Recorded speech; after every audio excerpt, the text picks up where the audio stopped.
is being built. Additional cracker capacity is being built, but it's huge investments. It takes a very long period of time. You're starting to see some export of ethane, but the ethane problem, I think, is the biggest challenge right now in natural gas. And by problem, you mean glut? The glut of it, Okay. yes. And is that glut an artificial glut, or is it a glut, so is it, in other words, is it glut based on constraint in delivery capacity, or is it a glut because it's more is being produced than people can take up? It's difficult to transport.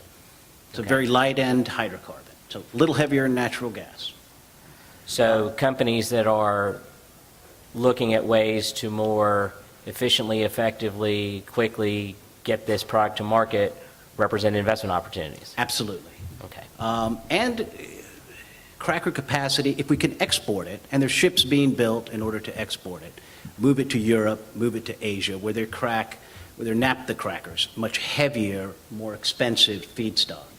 If they can crack the ethane there, there's value to moving 20 cent a gallon ethane all the way to Europe where it's competing against ethane that's the naphtha that's being cracked to make polyethylene.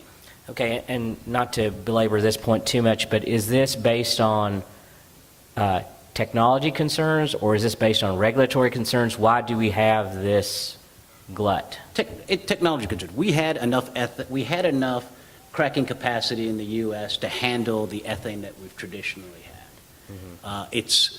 It's a 50% growth in crude oil production in the last 8 years that has created this glut of ethane. All right, Deepak, from your perspective in the... I said that earlier. Where was the biggest spread?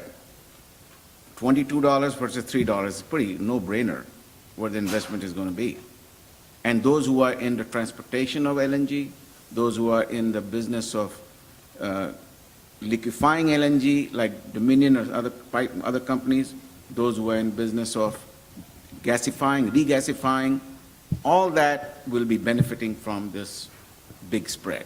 And Putin being very unreliable to Europe in terms of the natural gas they control, I think it's a big, now Europe is looking at the United States very strongly as a viable LNG export to that country. And because of all this issue that came in, and I think it's a good thing for the United States to be able to take that advantage. So in all said and done, that LNG market is going to be a biggest investment, in my opinion.